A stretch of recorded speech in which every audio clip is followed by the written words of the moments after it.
শিবিরের প্রেসিডেন্ট ছিলাম, রাজশাহী বিশ্ববিদ্যালয়ে সারা বাংলাদেশের সভাপতি ছিলাম। অনেক বড় বড় ঘটনা আমার সামনে ঘটেছে, কিন্তু আল্লাহর মেহেরবানিতে এক মুহূর্তের জন্য আমাকে টলাইতে পারে নাই কেউ। আলহামদুলিল্লাহ, আল্লাহর একদম খাস মেহেরবানি।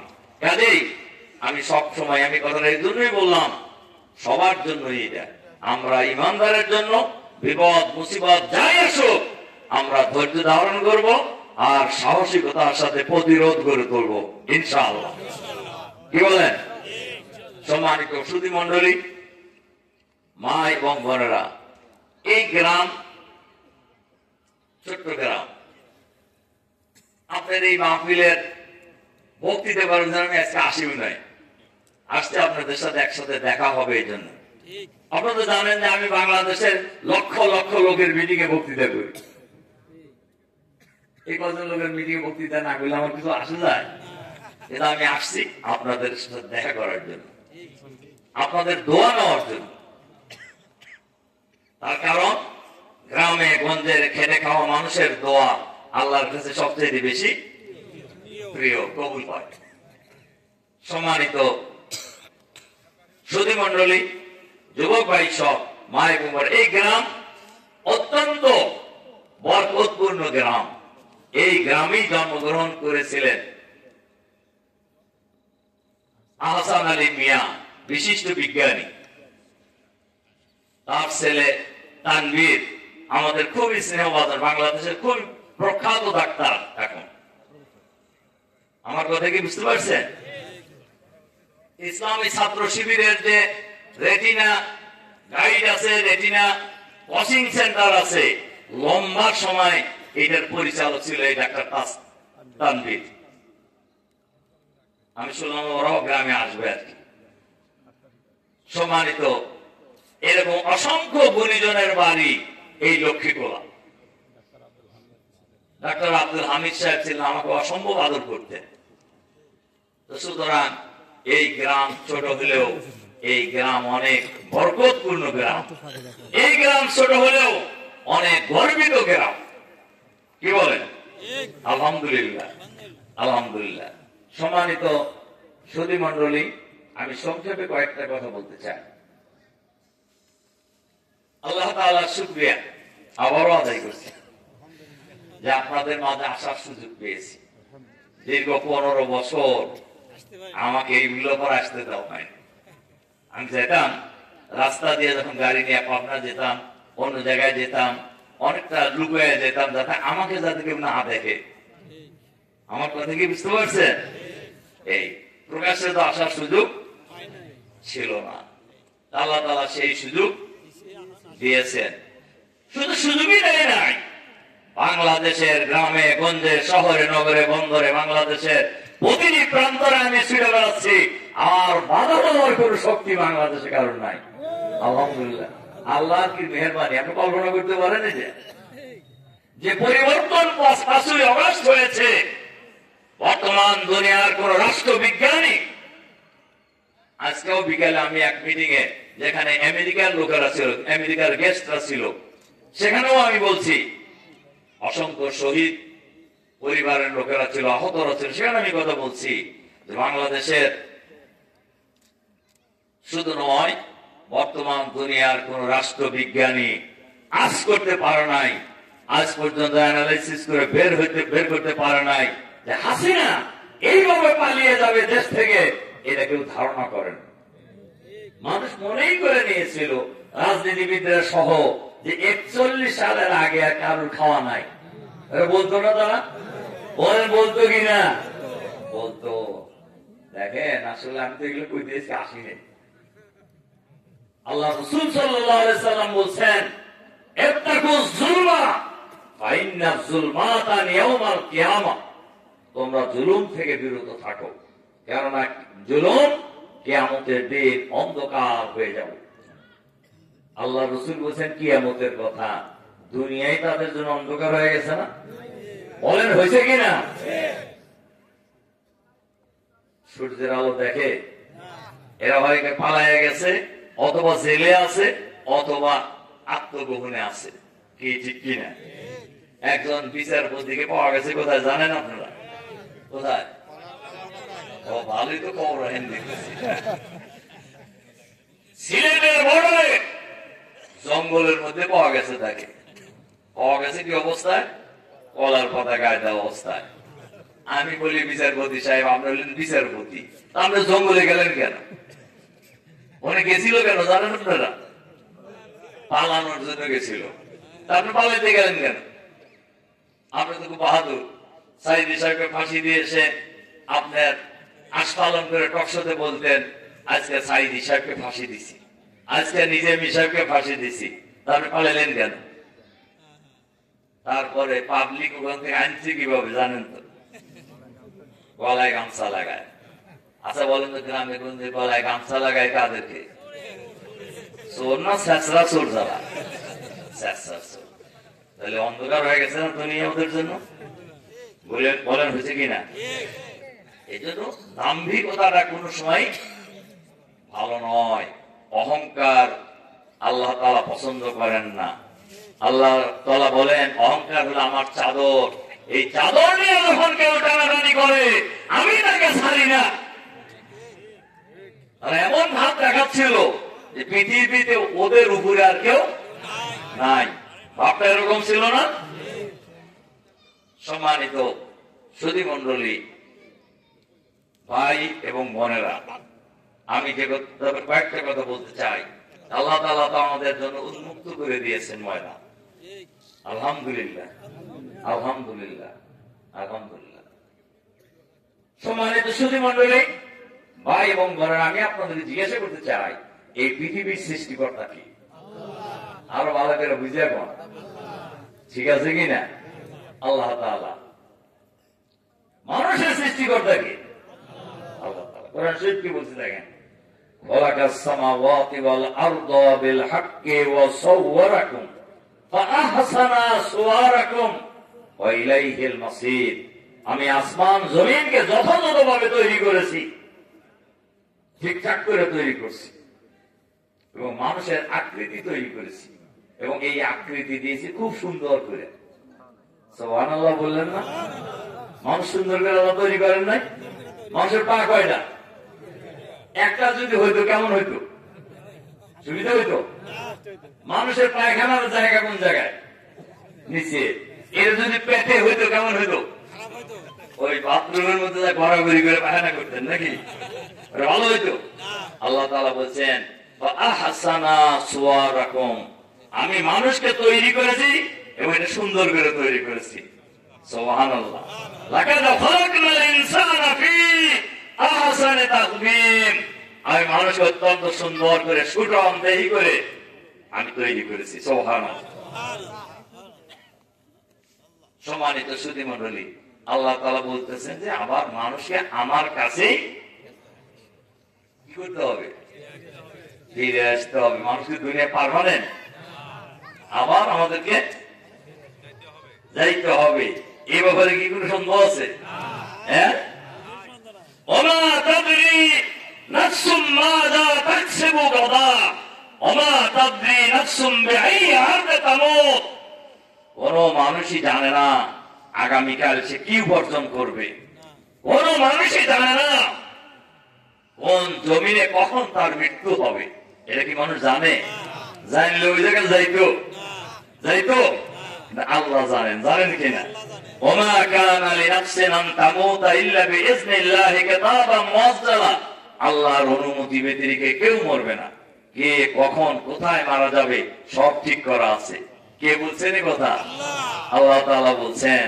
রাসূল সাল্লাল্লাহু আলাইহি সাল্লাম বলছেন, এই পৃথিবী সৃষ্টির 50,000 বছর পূর্বে মানুষের তকদির নির্ধারণ করা হয়েছে। সুবহানাল্লাহ বলেন না? সম্মানিত সুধী মণ্ডলী, যুবক ভাইরা, মা এবং বড়রা, তাহলে বোঝা গেল মানুষের দুনিয়ার জীবনটাই আসল জীবন নয়। এই জীবনের পরে আর একটা জীবন আছে। আছে না নাই? বিশ্বাস করি। কারা কারা করেন হাত তোলেন তো দেখি। আমি কিন্তু জানি যে আপনারা জানেন। না জানলে উপায় আছে, হাত নামান। আপনি যদি না মানে কিছু করার আছে? সময় হইলে থাকতে পারবো, বলেন থাকতে পারবো? থাকতে পারলে তো হাসিনা পালাইতো না। হাসিনার মতো যারা ঘাট দেনা এরা কেউ মরারও চিন্তা করতো না, করতো ঠেকাইতো। র্যাব ম্যাপ যা আছে, হেলমেট বাহিনী টাহিনী যা আছে, এদের দিয়ে ঠেকানোর জন্য চেষ্টা করতো, কিন্তু কিন্তু সম্ভব সম্ভব। এখন মইলেই কি শেষ?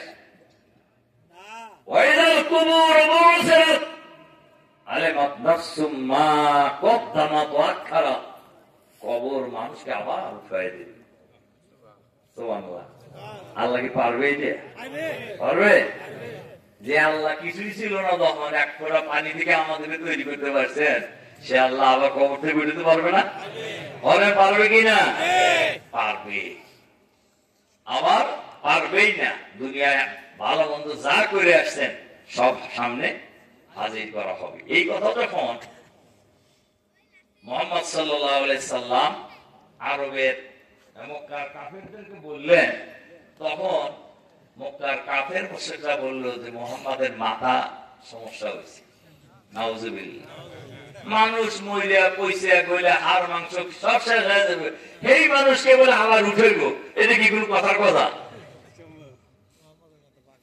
জামাল্লাযীনা কাফারু আল্লা ইয়াবআসু কুল বালা ওয়া রাব্বি লা তুবআসুন্না সুম্মা লা তুনাব্বাউন্না বিমা আমিলতু ওয়া যালিকা আলাল্লাহি ইয়াসীর।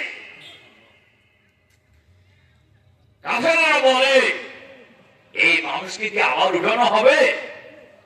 আল্লাহ বলছেন হ্যাঁ, অবশ্যই উঠানো। খালি উঠানোই হবে না, দুনিয়ায় কি কি করে আইছো তাও জানাই দাও। সুবহানাল্লাহ বললেন। আল্লাহ তাআলা বলছেন ওয়াযালিকা আলাল্লাহি ইয়াসীর, এই কাজটা আল্লাহর জন্য খুবই সহজ, কোন কঠিন কাজ নয়। কথা হইল উঠাইল, উঠানোর হাত থেকে বাঁচার কিন্তু কোনো উপায় নাই। মৃত্যু সময় যখন হয়ে যাবে, সূরা ইয়াসিনের মধ্যে আল্লাহ তাআলা বলছেন ফালা ইয়াস্তাতিউনা তাওসিয়াতাও ওয়ালা ইলা আহলিহিম ইয়ারজিউন। মৃত্যুর আক্রমণ যখন হয়ে যাবে তখন ওসিয়ত করারও সময় পাবে না, এবং তোমার নিজ পরিবারের কাছেও ফিরে যাওয়ার সুযোগ পাবে না। অনুফিকা বিসসূরে ফাইযাহুম মিনাল আযদাসি ইলা রাব্বিহিম ইয়ানসিলুন। যেদিন সিংহায় ফুঁদা হবে, লোকেরা দলে দলে তার রবের দিকে দৌড়াতে থাকবে। সুবহানাল্লাহ বললেন। ইন কানাত ইল্লা সাইহাতান ওয়াহিদাতান ফাইযাহুম জামিউল লাদাইনা মুহদারুন। যখন বিকট আওয়াজ হবে, মানুষ চতুর্দিক থেকে দলে দলে তার রবের সামনে এসে হাজির হয়ে যাবে। এই দিনকে কিসের দিন বলা হয়? কিয়ামতের দিন। কি ঠিক আছে কিনা কথা? আল্লাহ তাআলা নিজেই বলতেছেন ফালিয়াউমা লা তাজলিমু নাফসুন আন নাফসিন শাইআ। ওই দিন কোন মানুষের উপরে কোনো জুলুম করা হবে না, শুধুমাত্র তার কাজ অনুযায়ী তার ফায়সালা দিয়ে দেওয়া হয়। ভালো করলে ভালো, খারাপ করলে খারাপ। ইন্না সাহাবাল জান্নাতি ফি শুগুলিন ফাকিহুন। আল্লাহ তাআলা বলেন ওই দিন যারা জিতে যাইব, ওই দিন তারা আনন্দ উৎফুল্ল হয়ে থাকবে, খুব মজা করবে। শুধু তারা একা করবে না, হুম ওয়াজওয়াজুহুম ফি জিলালিন আলাল আরাইকি মুত্তাকিউন। সুবহানাল্লাহ বললেন না একবার? বোঝেন নাই তো অর্থ? মা বোনদের জন্য ভালো খবর আছে, শুধু তারাই থাকবে না, তাদের যারা নেককার স্ত্রী সেদিন এই স্ত্রীরাও তাদের সাথে থাকবে। সুবহানাল্লাহ। এবং শুধু থাকবে না, বড় বড় চেয়ারে হেলান দিয়ে সামনাসামনি বলবে লাহুম ফিহা ফাকিহাতু ওয়া লাহুম মা ইয়াদউন। তাদের জন্য থাকবে নানান জাতের ফলমূল, এবং চাওয়া মাত্র তার সামনে এসে হাজির হয়ে যাবে। সুবহানাল্লাহ। সালামুন কওলাম মির রাব্বির রহিম। তোমাদের রবের পক্ষে, আল্লাহর পক্ষ থেকে তাদের কি করা হবে? সালাম জানাবে। সুবহানাল্লাহ। আল্লাহ সালাম জানাইবে, এর বড় খবর আর কিছু আছে? বলেন আছে? আমরা যে যাই করি না কেন ওই দিন থেকে অনুপস্থিত থাকার কোন সুযোগ আছে? ইয়াউমা ইয়াজমাউকুম লিয়াউমিল জাম'i যালিকা ইয়াউমুত তাগাবুন। ওই দিন হলো সেই দিন যেদিন সবাইকে উপস্থিত করা হবে, আর এটাই হবে হলো হার জিতের দিন, জয় পরাজয়ের দিন। কে জিতবে, এখানে আপনি কে কোটিপতি হইলেন, কে মারামারিতে জিতলেন, কে প্রধানমন্ত্রী হলেন, এই যে এখন সাবজেক্ট না ঠিক।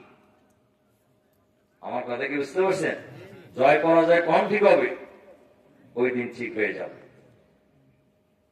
কারা দেখেন, কারা জয়ী হবে আর কারা পরাজিত হবে, কথা আল্লাহ কয়ে দিচ্ছে এখানে। এটা কই আর পরে একটা কথা কই শেষ করে দিই।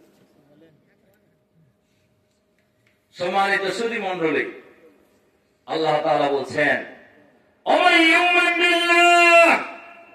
যারা আল্লাহর প্রতি ঈমান আনবে, বিশ্বাস স্থাপন করবে, ওয়া আমিলা সালিহা, ভালো কাজ করবে, নেক কাজ করবে, ওয়া কাফফারা আনহু সাইয়্যাতিহি, আল্লাহ তাআলা তাদের সব গুনাহ মাফ করে দিবেন। সুবহানাল্লাহ বলেন, সব গুনাহ দূর করে দিবেন, ঢেকে দিবেন।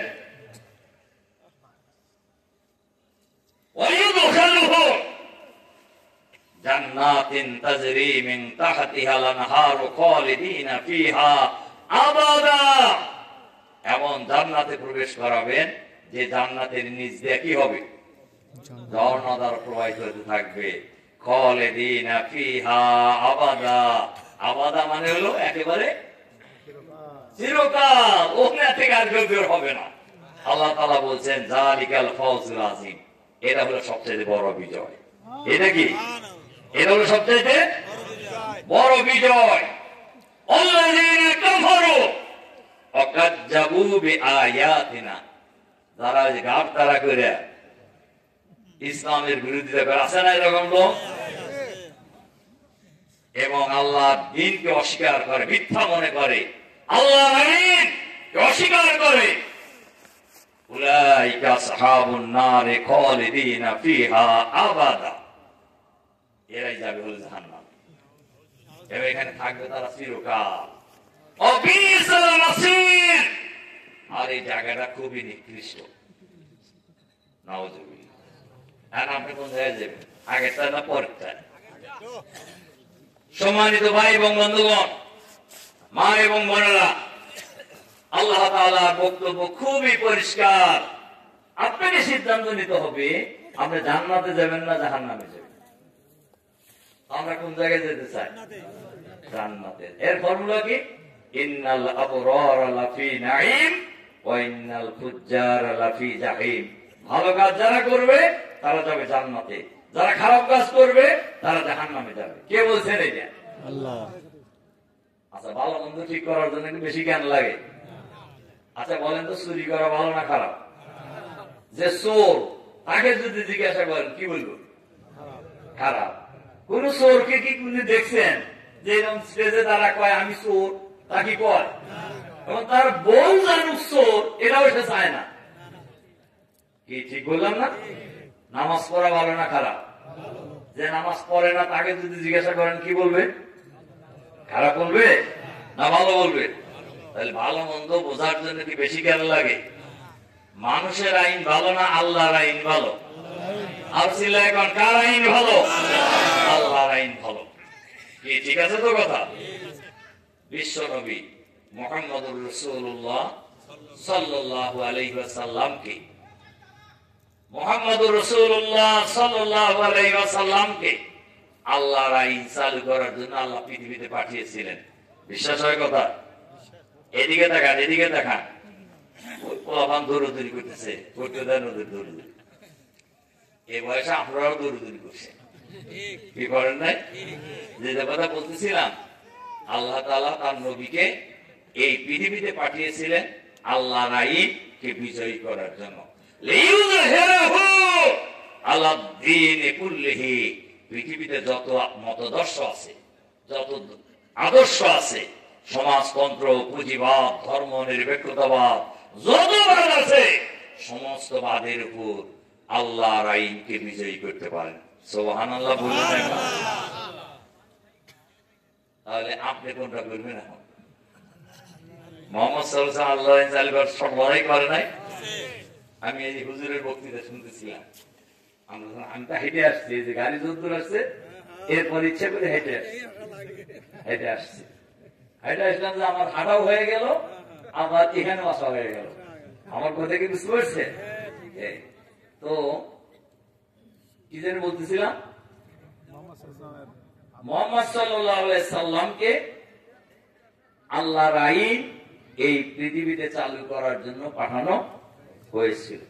এবং আমি এই হুজুরের বক্তৃতা শুনতেছিলাম, উনি বলতেছিলেন মুহাম্মদ সাল্লাল্লাহু আলাইহি সাল্লাম খালি মসজিদের ইমাম ছিল না, মুহাম্মদ সাল্লাল্লাহু আলাইহি সাল্লাম আমাদের মডেল, ঠিক কিনা বলেন তো দেখি? মুহাম্মদ সাল্লাল্লাহু আলাইহি সাল্লাম একদিকে মসজিদের ইমাম, অপরদিকে যুদ্ধের ময়দানের প্রধান সেনাপতি, সুবহানাল্লাহ বললেন না? অপরদিকে রাষ্ট্রের রাষ্ট্রপ্রধান, সুবহানাল্লাহ। চিন্তা করতে পারছেন? কারণ আমাদের সমাজে কিন্তু দেখবেন যে কিছু লোক আছে, লোকও ভালো, নামাজ পড়ে, রোজা রাখে, ওই যে ভাই নামাজ পড়বো, রোজা রাখবো, নিজের খাবো, নিজে পড়বো, আমি ওই সমস্ত রাজনীতির মধ্যে নাই। আছে না লোক? লক্ষ্মী বলা নাই, আছে? আচ্ছা বলেন তো, আল্লাহ নবীর চাইতে কি ভালো এখন সামনে হয়ে গেছেন? তুমি একদিন ইমাম এমতি করছে, আবার যুদ্ধের ময়দানে গেছে, আপনি বলেন যে আমি ওই সমস্ত রাজনীতির মধ্যে নাই।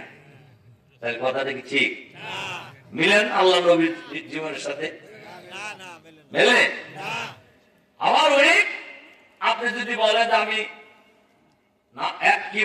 নামাজ পড়বো, রোজা খাবো, নিজে পড়বো, রাজনীতির মধ্যে নাই, তাহলে তো আর আপনি কে ক্ষমতায় আইলো আর গেল, আপনার কোন মাথা ব্যথা নাই। মুহাম্মদ সাল্লাল্লাহু আলাইহি ওয়াসাল্লাম রাষ্ট্রপতি হইলেন কেন? আমরা ঠিক করে নাই। হ্যাঁ ঠিক করছে? কেন ঠিক করছে? হ্যাঁ কোরআন কি বলছে? আনাকিমুদ্দিন ওয়ালা তাতাফাররাকু ফীহি, তোমরা আল্লাহর দ্বীন কায়েম করো, অর্থাৎ আল্লাহর আইন চালু করো, এই ক্ষেত্রে কোনো মত পার্থক্য নাই। আপনি তো মত পার্থক্যের মধ্যে চলে গেলেন, বললেন না নিজের রোজা নামাজ পড়বো, রোজা রাখবো, নিজের খাবো, নিজের পড়বো, এইটার মধ্যে চলে গেলেন না? তাহলে কি পরিপূর্ণ দিন মানা হইল? বলেন মানা হইল? হইল না। এই ব্যাপার কোরআন আয়াত আছে, তো ওইদিকে গেলাম না। তাই আমি যে কথা বললে শেষ করতে চাই, তাহলে আমাদের এই দেশে শতকরা কত ভাগ মানুষ ইসলাম বিশ্বাস করে? ৯২ ভাগ। ৯২ ভাগ। এই দেশে কার আইন চালু হওয়া উচিত বলেন তো দেখি? আল্লাহর আইন। আমাদের দেশে কি আল্লাহর আইন আছে?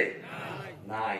তার নাম আল্লাহ নবী আল্লাহর আইন চালু করার জন্য লড়াই করছে, দান মোবারক শহীদ হয়েছে, অসংখ্য যুদ্ধে সেনাপতির দায়িত্ব পালন করেছেন, অসংখ্য তার প্রিয় চাচা হযরত হামজা সাইয়্যিদুশ শুহাদা হযরত হামজা রাদিয়াল্লাহু তাআলা আনহু থেকে শুরু করে অসংখ্য সাহাবায়ে کرام জীবন দিয়েছেন, শহীদ হয়েছেন। এখন এই আল্লাহর আইন চালু করার জন্য তাহলে আপনি এটা করবেন না? আল্লাহর আইন চালু হোক, এটা চাই আমরা সবাই, চাই না? কারা কারা চান? এটা চাই, চাই আমরা। নামান হাত চাই, আমি জানি, কিন্তু চাইলেই কি হবে? বলেন চাইলেই কি হবে? আর একটা কথা কই, আমাদের মা বোনেরা মনে করে যে বাবা আসলে তো আমরা মেয়ে মানুষ, আমরা আবার আল্লাহর আইন চালু করার জন্য সংগ্রাম করবো কি বল? আছে না? আজ বলে কিনা কোরআন শরীফে আল্লাহর আইন চালু করার জন্য সংগ্রাম করতে হবে। এই কথাই খালি পুরুষের জন্য বলছে না, মহিলার জন্য বলছে? মহিলার জন্য। আমি একটা ছোট্ট ঘটনা বলি, ছোট্ট হাদিস। রাসূল সাল্লাল্লাহু আলাইহি সাল্লাম উহুদের ময়দানে রাসূলের যে নির্দেশ ছিল, এই নির্দেশ একটু এলোমেলো হয়ে যাওয়ার কারণে মুসলমানদের জন্য সাময়িক বিপর্যয় হয়েছিল না? জানেন তো আপনারা ঘটনা? কাফেররা আক্রমণ করতে করতে একজন আল্লাহর নবীর কাছাকাছি এসে গেছে। এই সময় একজন মহিলা সাহাবী যখন দেখছেন যে আল্লাহর নবী এখন আক্রান্ত হয়ে যাবে, তখন নিজে যায় আল্লাহর নবীর সামনে দাঁড়ায় গেছেন। যেদিক থেকে চিয়ে আসে এই সাহাবী সেদিকেই দাঁড়ায় যায়, যাতে আল্লাহর নবীর গায়ে তীর না লাগে। আল্লাহু আকবার বললেন না? যুদ্ধ যখন থেমে গেছে, অসংখ্য তীর এই মহিলা সাহাবীর গায়ে, আল্লাহ রাসূল সাল্লাল্লাহু আলাইহি সাল্লাম মুখ দিয়ে এই তীরগুলি তার দেহ থেকে বের করতেছিলেন। এই সাহাবীর নাম ছিলেন হযরত নুসাইবা রাদিয়াল্লাহু তাআলা আনহা। সম্মানিত সুধী মণ্ডলী, মা এবং বোনেরা, সুতরাং বাংলাদেশে যদি আল্লাহর আইন চালু করতে হয়, সৎ লোকের শাসন কায়েম করতে হয়, নারী পুরুষ ঐক্যবদ্ধ ভাবে এগিয়ে যেতে হবে। কি ঠিক আছে কিনা? আর ইসলামের রাষ্ট্র যদি চালু হয়, সবচেয়ে লাভবান হবেন মা বোনেরা। কারণ মহিলারা হলেন মায়ের জাতি, মায়ের জাতির মর্যাদা সবার উপরে। সুবহানাল্লাহ বললেন না? ইসলামী রাষ্ট্র যদি চালু হয়ে যায়, এখন দেখবেন বাংলাদেশে গ্রামে গঞ্জে শহরে নগরে বন্দরে চাষকল থেকে সচিবালয় সর্বত্র একটা আলোচনা কানাঘুষা চলতেছে যে সব দল দেখা শেষ, এবার দেখবো আমরা জামাত ইসলামী বাংলাদেশ। এই কথা বলতেছে না? চাষকলে বসেন নাকি আপনারা? দেখবেন ফুটুর ফুটুর করে এই আলোচনায় চলতেছে, অফিসে আদালতে আলোচনায় চলতেছে। তখন আবার যারা আমাদের বিরোধী তারা কয় যে জামাত ক্ষমতায় গেলে মহিলাদের ঘরের মধ্যে আটকাইব। আমরা বলি যে না, জামাত যদি এই দেশ শাসন করার ক্ষমতা পায়, সুযোগ পায়, তাহলে মহিলাদের জন্য আরো লেখাপড়ার পরিবেশ আমরা উন্মুক্ত করে দেব ইনশাআল্লাহ। স্কুল থাকবে, কলেজ থাকবে, বিশ্ববিদ্যালয় থাকবে, মেডিকেল কলেজ থাকবে, বইয়ের থাকবে, সব থাকবে, কিন্তু আমরা মেয়েদের জন্য আলাদা ব্যবস্থা করে দেব। এটা ভালো হবে না? মেয়েদের জন্য আলাদা ব্যাংক থাকবে, ব্যাংকের ম্যানেজার থাকবে মহিলা। আচ্ছা বলেন তো দেখি, ব্যাংকে যদি পুরুষের সাথে লাইন ধরে ধাক্কা ধাক্কি করে মহিলাদের জন্য টাকা তোলা বেশি সুবিধা, না খালি মহিলা মহিলা লাইন ধরে মহিলা ম্যানেজারের কাছ থেকে টাকা আনা বেশি সুবিধা? কোনটা? ভদ্র মহিলার তো এই দিছে, ঠিক না? কাজেই মহিলাদের জন্য সবচেয়ে সুবিধা। আল্লাহ নবী বলছেন, আল্লাহর দিন যদি কায়েম হয়ে যায়, সানা থেকে হাজরা মওত পর্যন্ত একজন সুন্দরী রমণী একাকী চলবে, তার সতীত্ব হরণ করার কোন দুর্বৃত্ত এই সমাজে খুঁজে পাওয়া যাবে না। আমরা বলি বাংলাদেশে টেকনাফ থেকে তেঁতুলিয়া, রূপসা থেকে পাথুরিয়া, এই দেশে যে আল্লাহর আইন এবং সৎলোকের শাসন কায়েম হয়ে যায়, একজন সুন্দরী রমণী একাকী চলবে, তার দিকে চোখ তুলে তাকানোর কোন দুর্বৃত্ত খুঁজে পাওয়া যাবে না ইনশাআল্লাহ। এরকম একটা সমাজ আপনারা চান না? বলেন চান কিনা? ইসলাম প্রতিষ্ঠিত ইসলামী রাষ্ট্র চালু হলে সমাজে বেকার থাকবে না, সমাজে বেকার থাকবে না। আমরা বলেছি বাংলাদেশের 18 কোটি মানুষের 36 কোটি হাতকে আমরা কাজে লাগাবো ইনশাআল্লাহ। কি ঠিক আছে? ইসলাম প্রতিষ্ঠিত হলে পুরুষের লাভ, মহিলার লাভ, মুসলমানের লাভ, অমুসলমানের লাভ, বৃদ্ধের লাভ, যুবকের লাভ। কি ঠিক আছে কিনা? সম্মানিত সুধী মণ্ডলী, যুবক ভাইরা, মা এবং বোনেরা, এই দেশটা খুব সুন্দর দেশ। দেশটা হলো সুন্দর দেশ, শস্য শ্যামলা সবুজ এই বাংলাদেশ, সম্পদে ভরপুর এই বাংলাদেশ। কিন্তু এই দেশটা কোবলা বানায় ফেলছে সব দুর্নীতিবাজ চোরেরা। দুর্নীতিবাজ নেতৃত্ব, অসৎ নেতৃত্বের কারণে আজকে আমাদের এই দেশ মাথা উঁচু করে দাঁড়াইতে পারে না। যদি এই দেশে চাঁদাবাজি বন্ধ করা যায়, সন্ত্রাস বন্ধ করা যায়, নৈরাজ্য বন্ধ করা যায়, দুর্নীতি বন্ধ করা যায়, দখলবাজি বন্ধ করা যায়, এই বাংলাদেশ শান্তির বাংলাদেশে পরিণত হবে ইনশাআল্লাহ। এরকম একটা বাংলাদেশ আপনারা চান না? চাই। আমরা কিন্তু এইরকম একটা বাংলাদেশই গঠন করতে চাচ্ছি, যে সমাজে কোনো চাঁদাবাজি থাকবে না, সন্ত্রাস থাকবে না, নৈরাজ্য থাকবে না, দখলদারিত্ব থাকবে না, দুর্নীতিবাজ থাকবে না। আমি তো অনেক লক্ষ লক্ষ লোকের মিটিং এ কথা পরিষ্কার করে বলি, আমাদের দলে কোনো চাঁদাবাজ নাই, আমাদের দলে কোনো দুর্নীতিবাজ নেই। যদি কোনো চাঁদাবাজ দুর্নীতিবাজ পাওয়া যায়, তারা আমাদের দলে থাকতে হবে। খুবই পরিষ্কার এই ঘোষণা। জামাত ছাড়া বাংলাদেশে কোন দলের নেতা কইতে পারবে না, দিতে পারবে? বলেন পারবে? তাহলে এই ঘোষণা দেওয়ার সাহস যাদের নাই, তারা ক্ষমতায় গেলে দুর্নীতি বন্ধ হবে এ কথা মনে করার কোন কারণ আছে? কোন কারণ নাই। কাজেই আমি এই লক্ষ্মীপুরার ভাই বোনদের কাছে আমি বিনীতভাবে অনুরোধ রাখতে চাই, আমাদের এই প্রিয় উল্লাপাড়াকে আমরা সুন্দর করে ঢেলে সাজাতে চাই ইনশাআল্লাহ। আমরা এই উল্লাপাড়াকে আগামী দিনে চাঁদাবাদ মুক্ত, সন্ত্রাস মুক্ত, আধুনিক উল্লাপাড়া গড়ে তুলবো ইনশাআল্লাহ।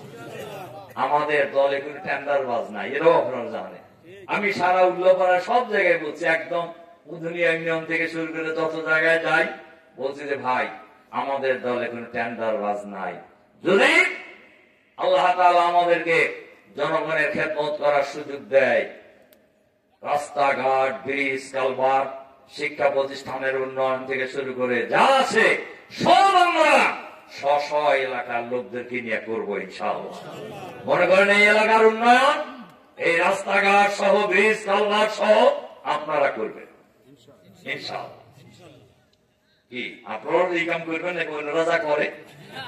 হ্যাঁ, আপনাদেরকে আমি এজন্যই বলছি কথা, খেলা আপনাদের না, গোটা উল্লাপাড়ায় আমি কথা বলছি।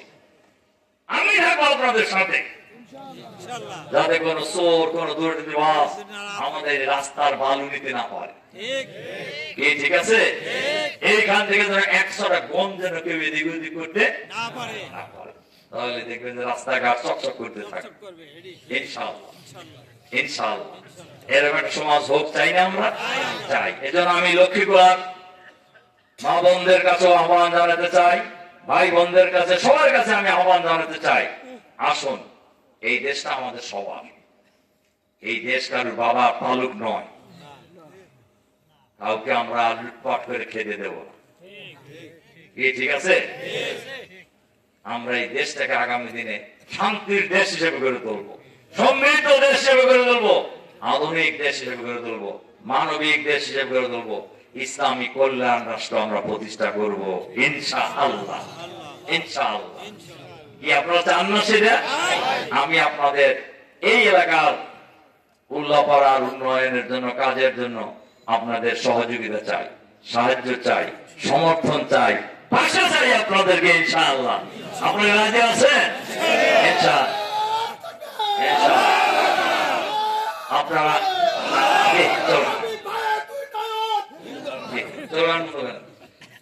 আপনারা আমার জন্য দোয়া করবেন, আমি আপনাদের জন্য একদম দিল খুলে দোয়া করি। আমার এলাকার এই সমস্ত ভাই বোনদের জন্য, যারা এই দুনিয়া থেকে চলে গেছেন তাদের জন্য আল্লাহ তাআলা যেন আমাদের সবাইকে মাফ করে দেন। সবাই বলেন আমিন। আল্লাহ তাআলা যেন আমাদের পিতা মাতাকে মাফ করে দেন, যারা এই দুনিয়া থেকে চলে গেছেন তাদের কবরকে যেন আল্লাহ তাআলা নূর দিয়ে ভরে দেন, তাদেরকে যেন আল্লাহ তাআলা জান্নাতুল ফেরদাউস দান করেন। যারা আমাদের বাপ মা জীবিত আছেন যাদের, আল্লাহ তাআলা যেন তাদেরকে হায়াতে তাইয়্যিবা দান করেন।